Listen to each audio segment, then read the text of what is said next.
हैं, अमेरिका की बात करेंगे। अमेरिका में रिपब्लिकन पार्टी के उम्मीदवार डोनाल्ड ट्रंप ने अब एक नया मुद्दा छेड़ दिया है और ये मुद्दा इस चुनावों में कमला हैरिस से उनको बढ़त भी दिलवा सकता है। दरअसल ये मुद्दा है अमेरिका से हजारों किलोमीटर दूर बांग्लादेश का, और बांग्लादेश का मुद्दा जो बाइडेन पर भी भारी पड़ सकता है। रिपोर्ट आपको दिखाते हैं।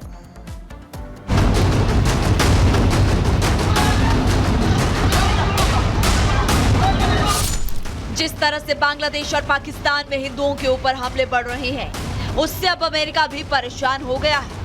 अमेरिका के पूर्व राष्ट्रपति डोनाल्ड ट्रंप ने अब हिंदुओं पर हमला करने वालों को ऐसी चेतावनी दी है कि पाकिस्तान और बांग्लादेश में हिंदुओं को निशाना बनाने वाले कट्टरपंथियों में खलबली मच गई है। दरअसल दिवाली के मौके पर भारत और अमेरिका समेत दुनिया भर में रह रहे असंख्य हिंदुओं को डोनाल्ड ट्रंप ने दिवाली की शुभकामनाएं दी, लेकिन साथ ही डोनाल्ड ट्रंप ने कहा कि मैं बांग्लादेश में हिंदुओं, ईसाइयों और दूसरे अल्पसंख्यकों के ऊपर हुई हिंसा की निंदा करता हूं। बांग्लादेश में हिंदुओं के ऊपर भीड़ द्वारा हमला किया जाता है और उनसे लूटपाट भी की जा रही है, जो पूरी तरह से गलत है। हिंदुओं के ऊपर ऐसे हमले मेरे राष्ट्रपति रहते कभी नहीं होते। कमला हैरिस और जो बाइडेन ने दुनिया भर और अमेरिका में हिंदुओं की उपेक्षा की है। डोनाल्ड ट्रंप का यह बयान ऐसे समय में आया है जब आज से 4 दिन बाद अमेरिका में राष्ट्रपति चुनाव के लिए 5 नवंबर को वोटिंग होनी है।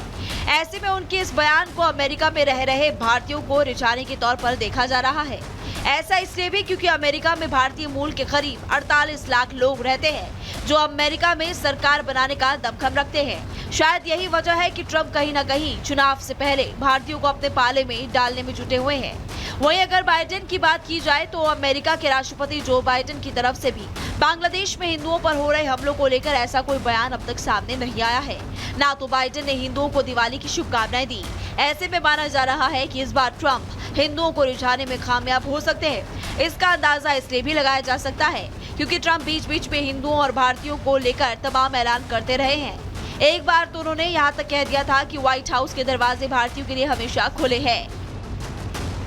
The First Lady and I have just traveled 8,000 miles around the globe to deliver a message to every citizen across this nation. America loves India. America respects India. And America will always be faithful and loyal friends to the Indian people. Trump जिस तरह से हिंदुओं के समर्थन में बयान दे रहे हैं और हिंदुओं पर हिंसा रोकने की बात कर रहे हैं, उससे तो एक बात साफ हो गई है कि अगर डोनाल्ड ट्रंप अमेरिका के राष्ट्रपति बने तो बांग्लादेश की यूनिट सरकार की मुश्किलें बढ़ जाएंगी और हिंदुओं पर हमला करने वालों पर खुद ट्रंप एक्शन लेंगे। Bureau report, Republic Bharat.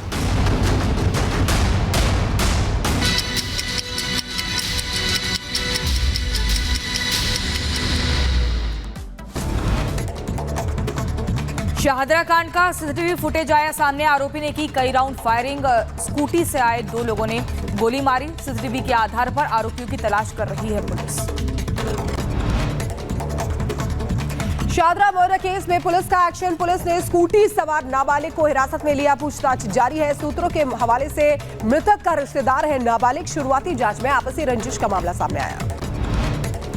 Ghaziabad के लड़कों ने नोएडा में पार्टी के दौरान फायरिंग की। गाड़ी चलाते हुए लहराई पिस्तौल। वीडियो बनाकर इंस्टाग्राम पर अपलोड की।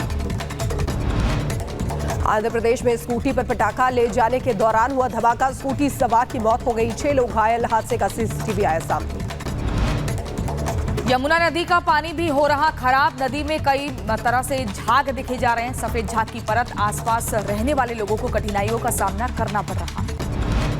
प्रदूषण की वजह से इंडिया गेट पर छाई धुंध। लोग जहरीली हवा में सांस लेने को मजबूर। राजधानी दिल्ली के लोधी रोड में एयर क्वालिटी इंडेक्स खराब स्तर पर पहुंचा। 352 दर्ज किया गया। AQI लोगों को सांस लेने में हो रही परेशानी। केदारनाथ धाम पहुंचे सीएम पुष्कर सिंह धामी। बाबा के दर्शन के लिए पहुंचे बाबा के दरबार। 3 नवंबर को सुबह 8:30 बजे शीतकालीन के लिए बंद हो जाएंगे कपाट। गोरखपुर में सीएम योगी ने लगाया जनता दरबार। फरियादियों की सुनी समस्याएं। अधिकारियों को दिए जल्द समाधान कराने के निर्देश। पटाखे वाले बयान पर अभिनेता राजपाल यादव ने माफी मांगी। कहा, किसी की भावना आहत हुई तो माफी मांगता हूं। विधायक देवेंद्र सिंह राणा को याद करते हुए भावुक हुए बीजेपी प्रदेश अध्यक्ष रविंद्र रैना। कहा, उन्होंने समाज के हर वर्ग के लिए काम किया।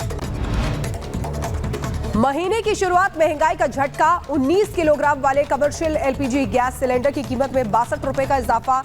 1,802 रुपए प्रति सिलेंडर दाम हो गया है। उत्तर प्रदेश के सीतापुर में पुलिस को मिली बड़ी कामयाबी। पुलिस मुठभेड़ के दौरान 25,000 का इनामी बदमाश गिरफ्तार हुआ। बदमाश के पास से मोटरसाइकिल, तमंचा बरामद। ओडिशा के भुवनेश्वर में पुलिस को मिली बड़ी सफलता। नाबालिग लड़की के साथ रेप मामले में 4 आरोपियों को किया गिरफ्तार, जांच जारी। उत्तर प्रदेश के बदायूं में घर में घुसकर दबंगों ने दंपत्ति को बेरहमी से पीटा। पुरानी रंजिश के चलते मारपीट की। पीड़ित ने दीवार तोड़कर घर में घुसने का आरोप लगाया।